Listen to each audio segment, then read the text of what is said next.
Our survey of business confidence shows that despite job cuts at some of Australia's biggest companies, most small and medium-sized businesses are still pretty confident about growth. The Executive Connection canvassed 315 companies earlier this month about their plans for hiring and firing.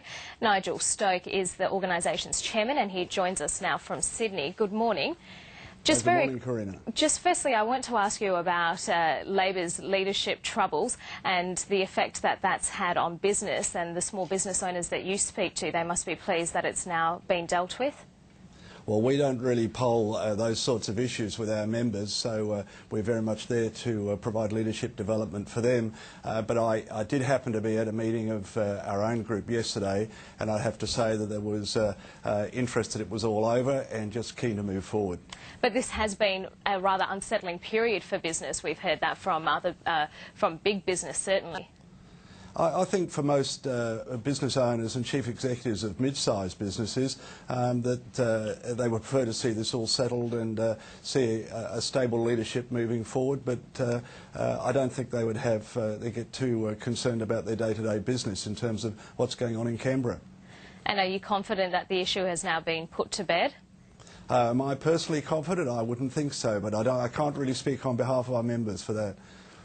So what are the issues that your members are most concerned about? Is it the ongoing issues in Europe and the Eurozone debt crisis? Well, this poll that we took was actually conducted just before Christmas, and what it showed was that despite our members being somewhat sceptical about growth in the economy overall, that in fact they showed that they were very positive within their own businesses, both on increased revenues and also increased employment. And WA, you had some very promising results there. There's obviously a mining boom there. What about the states that aren't receiving the benefits of a mining boom? Yes, you're right. There was somewhat of a lack of balance, and the states who were less optimistic were Victoria and to a lesser extent Queensland.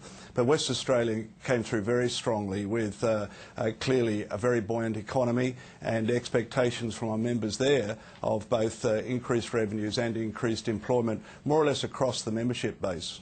And how do you rationalise these findings, given that the manufacturing sector is bleeding jobs? We've seen big job losses in banking and in the airline industry as well.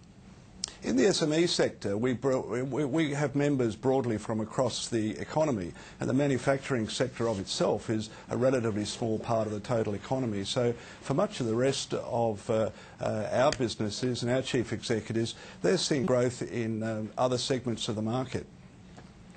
Nigel Stoke, thank you very much for being with us this morning. Thank you.